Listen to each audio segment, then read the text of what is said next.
Welcome back. బులెటిన్లో ముందుగా headlines చూద్దాం. పర్సంటేజ్ విధానంపై కమిటీ ఏర్పాటు, 2 నెలల్లో నివేదిక ఇవ్వాలని ఆదేశం.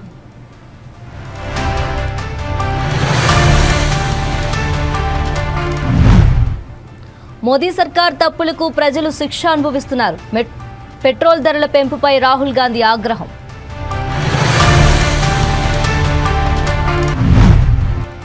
యుఏఈలో ప్రధాని మోదీ పర్యటన, F-16 యుద్ధ విమానాలతో మోదీ విమానానికి ఎస్కార్ట్.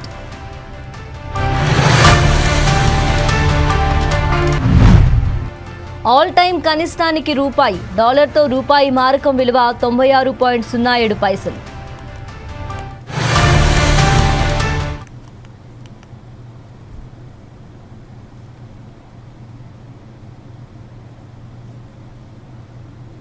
ప్రధానమంత్రి నరేంద్ర మోదీ యుఏఈలో పర్యటన. మోదీ యుఏఈ గగనతలంలోకి ప్రవేశించిన సమయంలో ఆ దేశానికి చెందిన F-16 యుద్ధ విమానాలు ఆయన ప్రత్యేక విమానానికి ఎస్కార్ట్గా నిలిచాయి. ఈ దృశ్యాలకు సంబంధించిన వీడియో ప్రస్తుతం సోషల్ మీడియాలో వైరల్ అవుతుంది. ప్రధాని మోదీ 6 రోజుల విదేశీ పర్యటనలో భాగంగా యుఏఈతో పాటు నెదర్లాండ్స్, స్వీడన్, నార్వే, ఇటలీ దేశాలను సందర్శించనున్నారు. యుఏఈ గగనతలంలోకి మోదీ విమానం ప్రవేశించిన సమయంలో F-16 జైట్లు భద్రతా వలయంలా వెంట ప్రయాణించిన దృశ్యాలు ప్రత్యేక ఆకర్షణగా నిలిచాయి.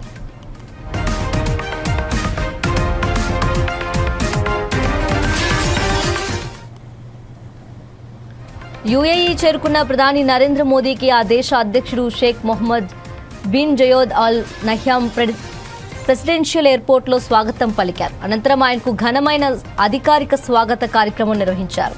అబుదాబిలో జరిగిన ప్రతినిధి స్థాయి చర్చల్లో ప్రధాని మోదీ పశ్చిమాసియాలో కొనసాగుతున్న యుద్ధ పరిస్థితుల మధ్య యుఏఈపై జరిగిన ఇటీవల ఇరాన్ దాడులను ఖండించారు. ఈ క్లిష్ట సమయంలో యుఏఈలో చిక్కుకుపోయిన భారతీయులను అక్కడ ప్రభుత్వం కుటుంబ సభ్యులా చూసుకుందని ఆయన అభినందించారు.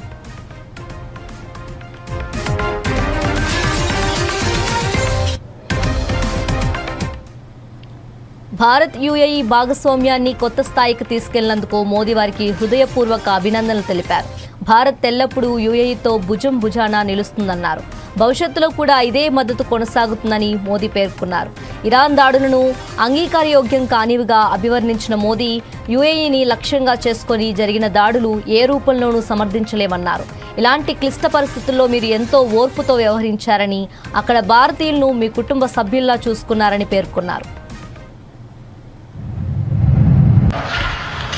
और जैसा आपने कहा, मैं अपने दूसरे घर आया, ये शब्द, ये भाव मेरे जीवन की बहुत बड़ी पूंजी है। आज भी जिस प्रकार से आपकी वायुसेना के जहाजों ने एस्कॉर्ट किया, ये भारत के लोगों का सम्मान है। आपने पिछले दिनों प्राकृतिक आपदा के कारण कुछ इलाकों में जो परेशानियां हुई, उन पीड़ित परिवारों के लिए संवेदना व्यक्त की, इसके लिए भी मैं आपका बहुत बहुत आभारी हूं। ब्रदर, पिछले कुछ समय से आपसे फोन पर तो बात होती रहती थी, परंतु मैं स्वयं आपसे मिलने के लिए बहुत ही बेताब था, आतुर था। पाने क्यों, लेकिन मुझे ऐसा लग रहा था कि मुझे जितना हो सके उतना जल्दी आपके पास आना चाहिए, आपको मिलना चाहिए। आज आपसे मिलकर के मुझे सचमुच बहुत खुशी हुई है।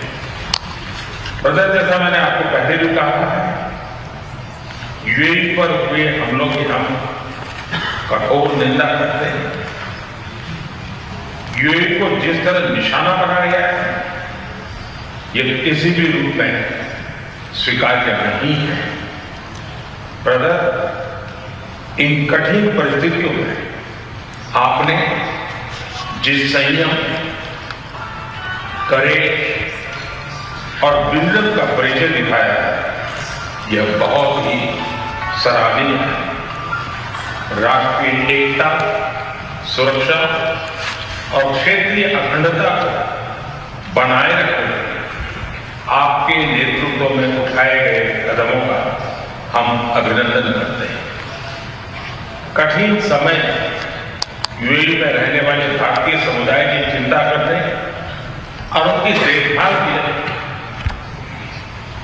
जिस प्रकार से आपने उनको अपने परिवार के सदस्यों पर संभाला है, मैं यूएई सरकार का, आपका, रॉयल फैमिली का हृदय से बहुत बहुत आभार व्यक्त करता हूं।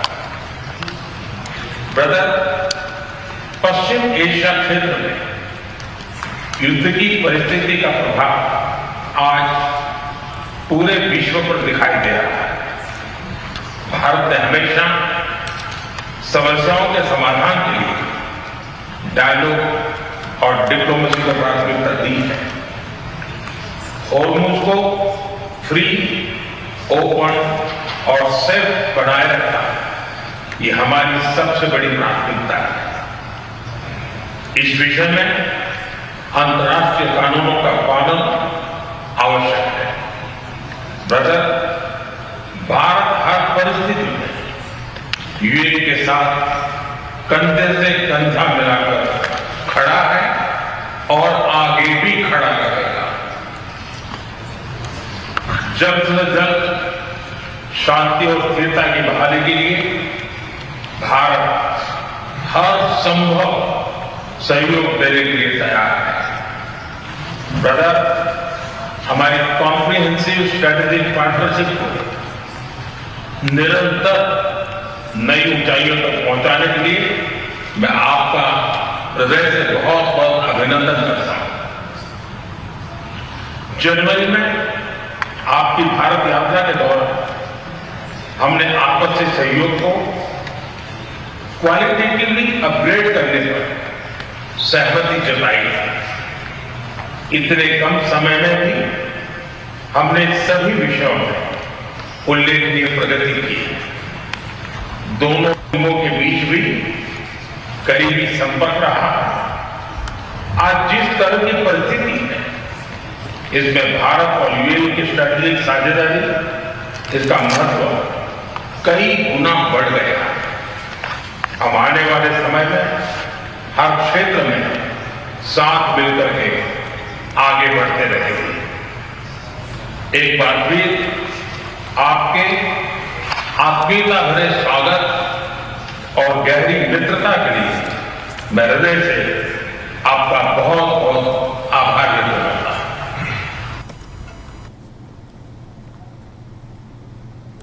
దేశవ్యాప్తంగా పెట్రోల్ డీజిల్ ధరలను లీటర్కు ₹3 చొప్పున పెంచుతూ కేంద్రం కీలక నిర్ణయం తీసుకుంది. దీని ప్రతిపక్షాలు తీవ్రంగా తప్పుపట్టాయి. ఈ క్రమంలో ప్రధాని మోదీపై కాంగ్రెస్ ఘాటు విమర్శలు చేసింది. ద్రవ్యోల్బణ వ్యక్తి మోదీ ఈ రోజు మరోసారి ప్రజలపై కొరడా జులిపించారంటూ కాంగ్రెస్ తన అధికారిక ఎక్స్ ఖాతా వేదికగా విమర్శలు చేసింది. పెట్రోల్, డీజిల్, సీఎన్జీ ధరల పెంపును ఇటీవల ముగిసిన అసెంబ్లీ ఎన్నికలకు ముడిపెట్టింది.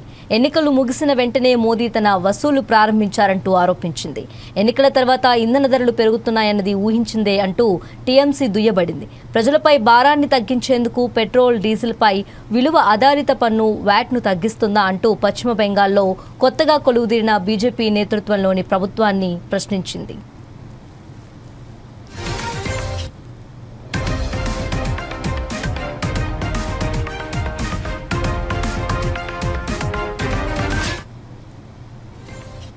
కేంద్రం ఇంధన ధరలు పెంచడంపై సమాజ్వాదీ పార్టీ అధినేత అఖిలేష్ యాదవ్ వ్యంగ్యంగా స్పందించారు. మీరు ముందుకు సాగాలంటే సైకిల్ ఒక్కటే ఆప్షన్ అని ఎక్స్లో పోస్ట్ పెట్టారు. దీనికి సైకిల్ తొక్కుతూ ఉన్న క్యారికేచర్ను పంచుకున్నారు. సైకిల్ పైన ప్రయాణం కొనసాగిస్తామని ఇదివరకే చెప్పాం అని దానికి ఆయన క్యాప్షన్ పెట్టారు. కాగా సమాజ్వాదీ పార్టీ గుర్తు సైకిల్ కావటం గమనార్హం. ఇక పశ్చిమాసియా సంక్షోభం కారణంగా ప్రపంచవ్యాప్తంగా ముడి చమురు ధరలు పెరిగాయి. దీంతో ప్రభుత్వ రంగ చమురు కంపెనీలపై ఆర్థిక ఒత్తిళ్లు ఎక్కువయ్యాయి. ఈ క్రమంలోనే లీటర్ పెట్రోల్, డీజిల్పై సగటున ₹3 పెంచుతూ ఆయిల్ కంపెనీలు నిర్ణయం తీసుకున్నాయి.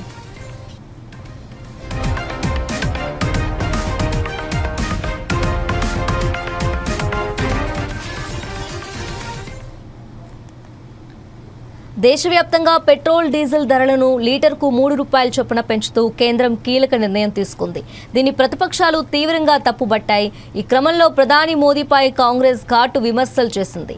ద్రవ్యోల్బణ వ్యక్తి మోదీ ఈరోజు మరోసారి ప్రజలపై కొరడా జులిపించారంటూ కాంగ్రెస్ తన అధికారిక ఎక్స్ ఖాతా వేదికగా విమర్శలు చేసింది. పెట్రోల్, డీజిల్, సిఎన్జి ధరల పెంపును ఇటీవల ముగిసిన అసెంబ్లీ ఎన్నికలకు ముడిపెట్టింది. ఎన్నికలు ముగిసిన వెంటనే మోదీ తన వసూళ్లు ప్రారంభించారంటూ ఆరోపించింది. ఎన్నికల తర్వాత ఇంధన ధరలు పెరుగుతాయన్నది ఊహించినదే అంటూ టీఎంసీ దుయ్యబడింది. ప్రజలపై భారాన్ని తగ్గించేందుకు పెట్రోల్, డీజిల్పై విలువ ఆధారిత పన్ను వ్యాట్ను తగ్గిస్తుందా అంటూ పశ్చిమ బెంగాల్లో కొత్తగా కొలువుదీరిన బీజేపీ నేతృత్వంలోని ప్రభుత్వాన్ని ప్రశ్నించింది.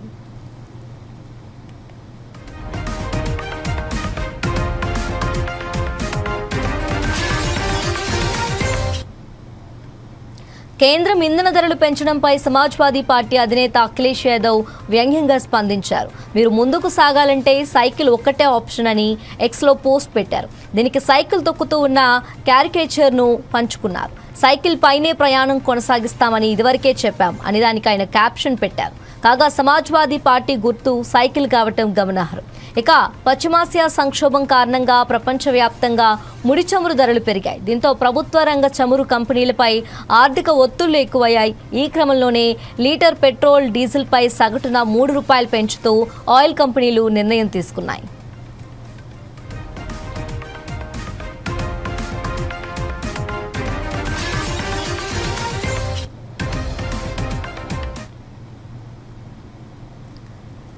సింగిల్ స్క్రీన్ థియేటర్ యాజమాన్యులు, నిర్మాతలకి మధ్య సినిమాల ప్రదర్శన విషయంలో వివాదం నెలకొన్న విషయం తెలిసిందే. దీనిపై తెలుగు ఫిల్మ్ ఛాంబర్ అధ్యక్షుడు డి సురేష్ బాబు ఆధ్వర్యంలో థియేటర్ యాజమాన్యాలు, నిర్మాతలు సమావేశమయ్యారు. ఈ సమావేశంలో ఫిల్మ్ ఛాంబర్ కీలక నిర్ణయం తీసుకుంది. పర్సంటేజీ విధానంపై కమిటీ ఏర్పాటు చేయాలని నిర్ణయించింది. 18 మందితో కమిటీ వేయనున్నట్లు వెల్లడించింది. ఈ కమిటీ 2 నెలల్లో నివేదిక ఇవ్వాలని ఆదేశించింది. దీనిపై సి కళ్యాణ్ మాట్లాడుతూ 2 నెలల్లో సమస్య పరిష్కారం అవుతుందన్నారు. సినిమాల విడుదలకు ఎలాంటి ఇబ్బందులు ఉండవని స్పష్టం చేశారు. కమిటీలో 5 నిర్మాతలు, 5 ఎగ్జిబిటర్లు, 5 డిస్ట్రిబ్యూటర్లు ఉంటారని ఆయన తెలిపారు.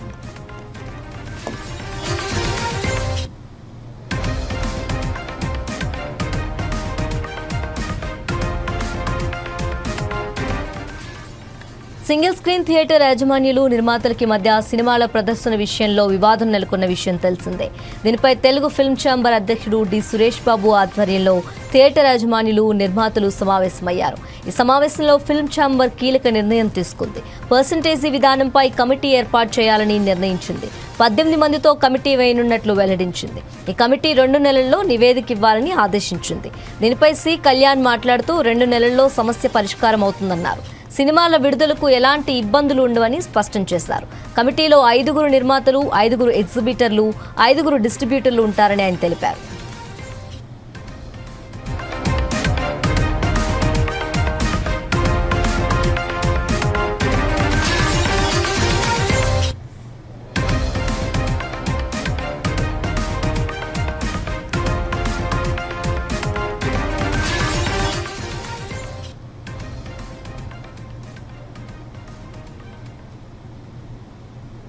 Telugu film chamber of commerce అధ్యక్షుడు డి సురేష్ బాబు ఆధ్వర్యంలో జరిగిన కీలక సమావేశం ముగిసింది.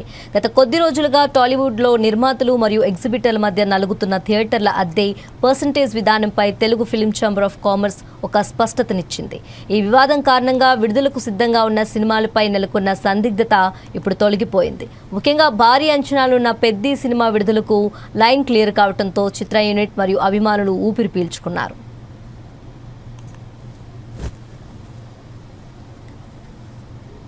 థియేటర్ల వివాదంపై తెలుగు ఫిల్మ్ ఛాంబర్ కీలక నిర్ణయం తీసుకుంది. సినిమా డిస్ట్రిబ్యూషన్ వ్యవస్థలో పారదర్శకత కోసం మరియు 2 వర్గాలకు ఆమోదయోగ్యమైన పరిష్కారం కనుగొనేందుకు ఛాంబర్ 18 మంది సభ్యులతో ఒక కమిటీని ఏర్పాటు చేసింది. ఈ కమిటీ అద్దె విధానం మరియు పర్సంటేజ్ పద్ధతులపై కూలంకషంగా అధ్యయనం చేయనుంది. రాబోయే 2 నెలల్లోగా ఈ కమిటీ తన పూర్తి స్థాయి నివేదికను సమర్పించాల్సి ఉంటుంది.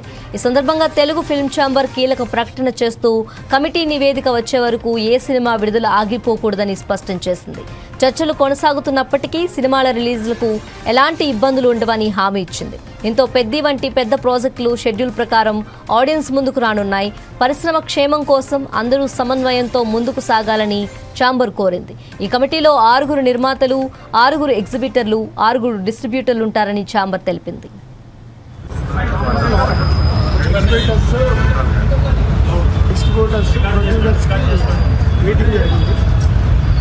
పర్సంటేజ్ విధానం గురించి ఎగ్జిబిటర్స్ తీసుకున్న నిర్ణయానికి ఈరోజు ముందుగా ప్రొడ్యూసర్స్ అందరూ పర్సంటేజ్ చేయడానికి సానుకూలంగా ముందు స్పందించారు.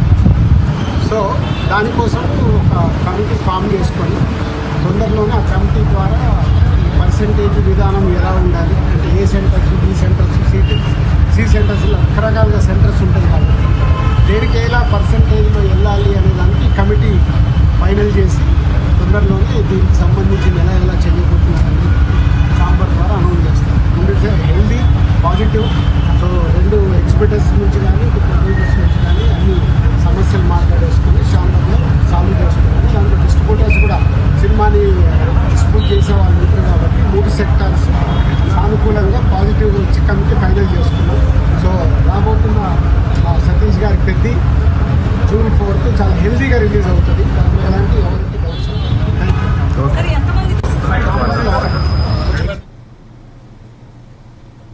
కార్పొరేట్ ఆసుపత్రులను తలదన్నేలా 1200 కోట్ల రూపాయలతో ఒక్కో టీమ్స్ ఆసుపత్రి నిర్మాణానికి కేసీఆర్ శ్రీకారం చుట్టారని మాజీ మంత్రి కేటీఆర్ అన్నారు. సనత్ టీమ్స్ ఆసుపత్రిలో స్థానిక ఎమ్మెల్యే తలసాని శ్రీనివాస్ యాదవ్తో కలిసి పరిశీలించి వైద్య సేవలపై రోగులను అడిగి తెలుసుకున్నారు. ఆనాడు హైదరాబాద్కు 4 వైపులా టిమ్స్ ఆసుపత్రులకు శ్రీకారం చుట్టారని, కేసీఆర్ ప్రభుత్వం ఉంటే 2 ఏళ్ల క్రితమే టిమ్స్ పూర్తయ్యేదన్నారు. కేసీఆర్ శ్రీకారం చుట్టారు, ఆయనకు పేరొస్తుందని బేషాజాలకు పోవద్దని ప్రభుత్వాన్ని కోరారు.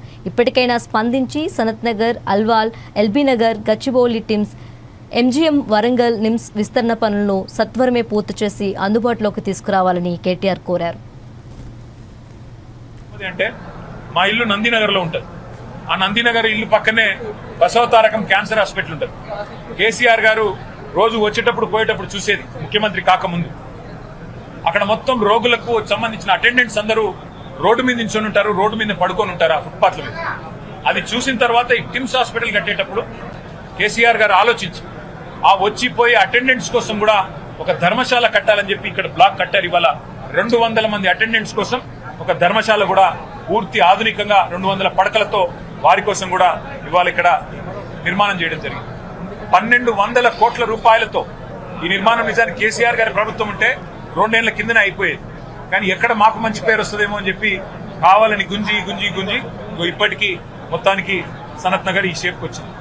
కానీ నేను ప్రభుత్వాన్ని రిక్వెస్ట్ చేస్తా ఉన్నాను, 1200 కోట్లు అట్లాగే ప్రతి హాస్పిటల్, ప్రతి టిమ్స్ హాస్పిటల్ ఇవాళ ఒక్కొక్క టిమ్స్ హాస్పిటల్లో ఇక్కడ సనత్ నగర్ చూసినట్టయితే 16 ఆపరేషన్ థియేటర్లు ఉన్నాయి, 300 ఐసీయూ బెడ్స్ ఉన్నాయి.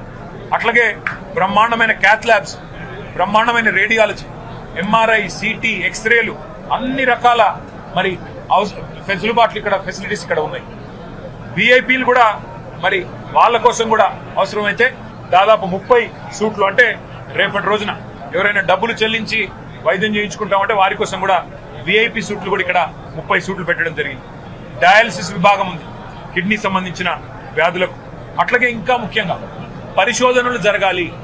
టిమ్స్ అంటే కేవలం వైద్య సేవలే కాదు, ఎయిమ్స్ తరహాలో పరిశోధనలు కూడా జరగాలి.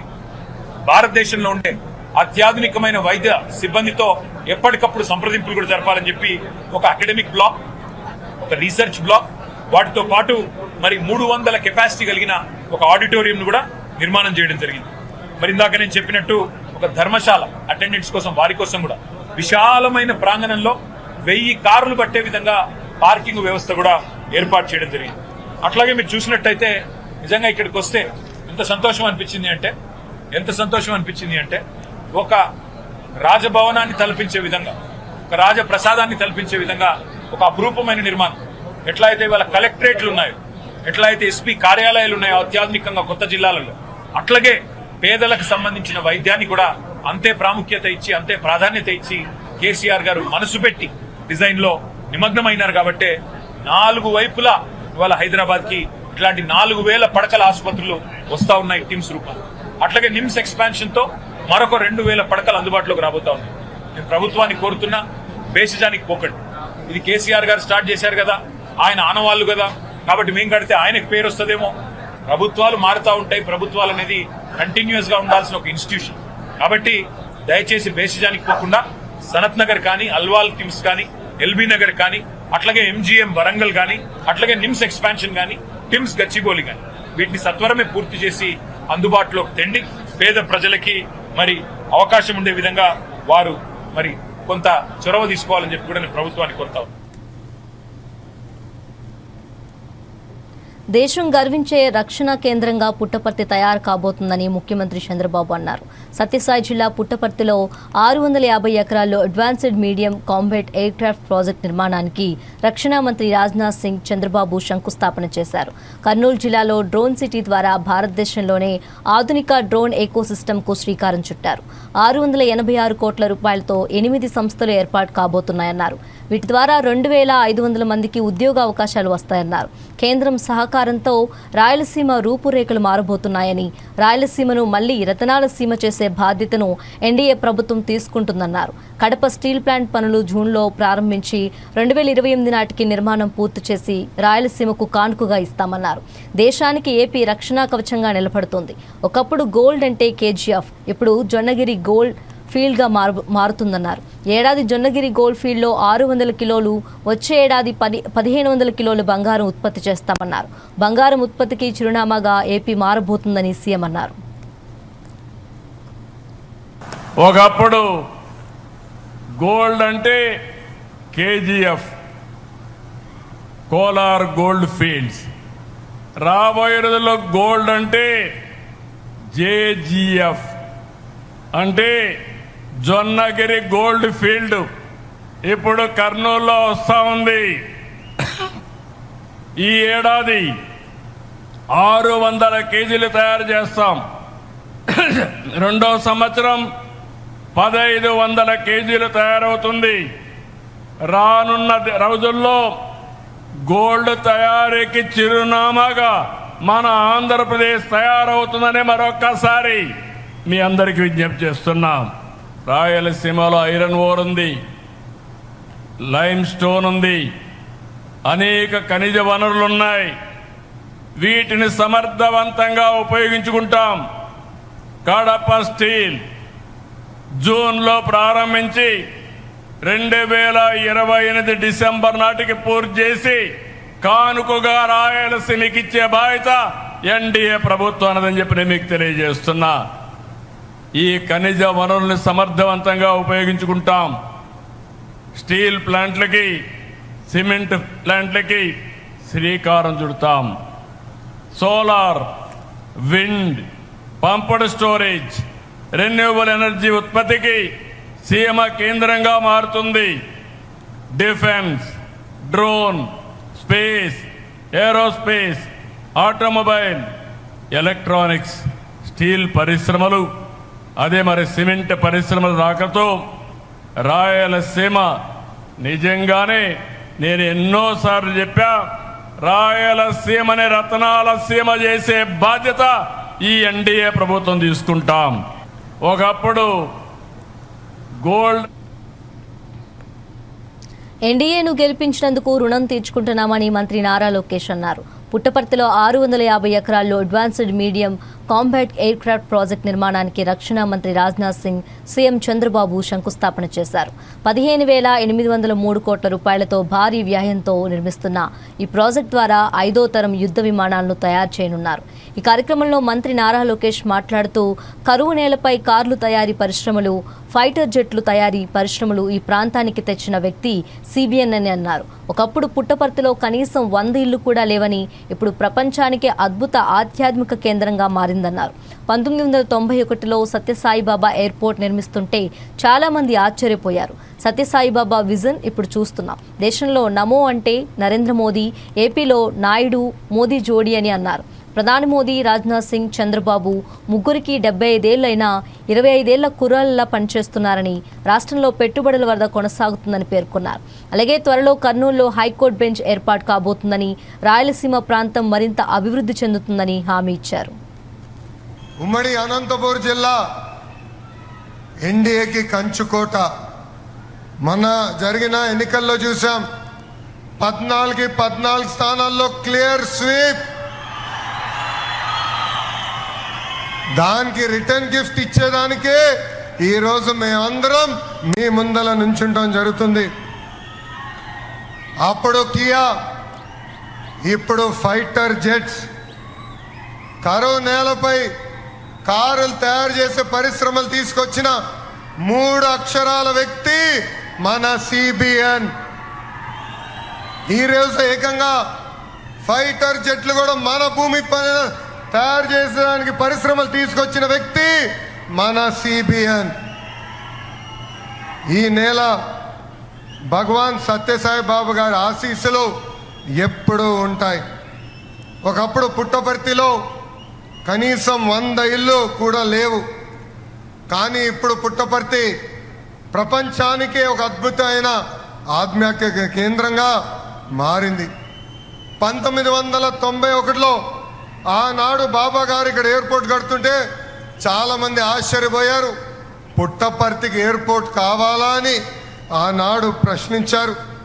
కానీ బాబా సత్యసాయి గారి విజన్ ఎంత గొప్పదో ఇప్పుడు మనందరం చూస్తాం జరుగుతుంది. ఆయన అనుగ్రహంతోనే ఎవరు ఊహించిన విధంగా ఫైటర్ జెట్ తయారు చేసే పరిశ్రమలు పుట్టపర్తికి ఎన్డీఏ ప్రభుత్వం తీసుకొచ్చింది.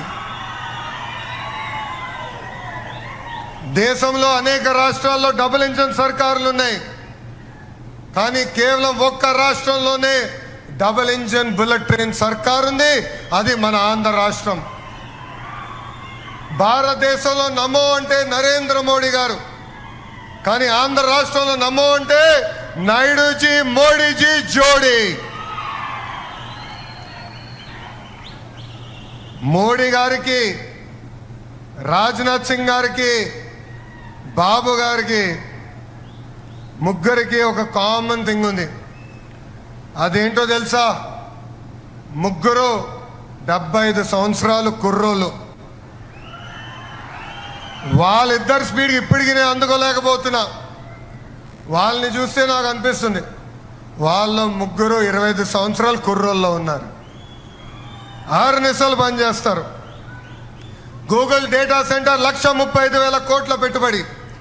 ఆసిలర్ మిత్తల్ ఇంకొక 1,35,000 కోట్ల పెట్టుబడి. పుట్టపర్తిలో ఫైటర్ జెట్ తయారీ కోసం 1,50,000 కోట్ల పెట్టుబడి. అమరావతి పోలవరం పనులకి నిధులు. విశాఖ ఉక్కుని మనం కాపాడుకున్నాం. విశాఖపట్నంలో రైల్వే జోన్ ఏర్పాటు చేసుకున్నాం. త్వరలో కర్నూలులో కూడా హైకోర్టు బెంచ్ ఎన్డీఏ ప్రభుత్వం ఏర్పాటు చేయబోతుంది. ఇవన్నీ సాధించామంటే దానికి కారణం నాయుడుజీ మోడీజీ జోడీ అని ఆంధ్ర రాష్ట్ర ప్రజలకి తెలియజేస్తున్నాం. 23 నెలల్లో స్పీడ్ ఆఫ్ డూయింగ్ బిజినెస్ అంటే ఏంటో మనం చేసి చూపించాం. ఉమ్మడి నైరుతి రుతుపవనాలు ఏడాది నిర్ణీత సమయం కంటే ముందుగానే భారత భూభాగాన్ని తాకనున్నాయని భారత వాతావరణ శాఖ పేర్కొంది. రుతుపవనాలు రాకతో సాగు పనులకు సిద్ధమవుతున్న రైతుల్లో కొత్త ఉత్సాహాన్ని నింపుతుంది. ఈ నెల 26వ తేదీన రుతుపవనాలు కేరళ తీరాన్ని తాకే అవకాశాలున్నాయని భారత వాతావరణ శాఖ తెలిపింది. సాధారణంగా జూన్ 1వ తేదీన కేరళను తాకాల్సిన రుతుపవనాలు ఈసారి 4 నుంచి 6 రోజులు ముందుగానే, అంటే మే 25 నుంచి 27 మధ్యలో ప్రవేశించడానికి అనుకూలమైన వాతావరణ పరిస్థితులు కనిపిస్తున్నాయని అన్నారు. గత ఏడాది మే 24నే రుతుపవనాలు కేరళను తాకాయి.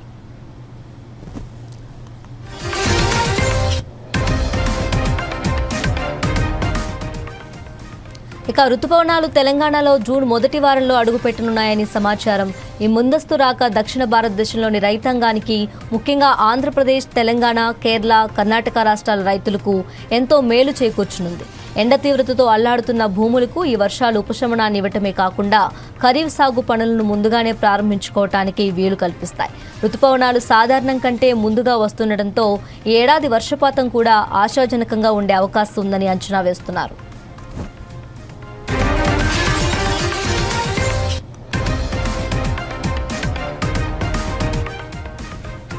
ఇక బంగాళాఖాతంలో కొనసాగుతున్న తీవ్ర అల్పపీడనం ప్రభావంతో ఏపీలో 2 రోజుల పాటు ఉరుములు మెరుపులతో కూడిన భారీ వర్షాలు కురిసే అవకాశం ఉందని విశాఖపట్నం తుఫాన్ హెచ్చరిక కేంద్రం వెల్లడించింది. నైరుతి రుతుపవనాలు అండమాన్ నికోబార్ దీవులకు చేరుకోవటానికి అనుకూల పరిస్థితులు ఏర్పడుతున్నాయని తెలిపారు. ప్రస్తుతం నైరుతి బంగాళాఖాతం, దానిని ఆనుకొని ఉన్న పశ్చిమ మధ్య బంగాళాఖాతంలో తీవ్ర అల్పపీడనం కొనసాగుతుందని చెప్పుకొచ్చారు. ఇది రానున్న 48 గంటల్లో ఈశాన్య దిశగా కదిలే అవకాశం ఉందని వెల్లడించారు.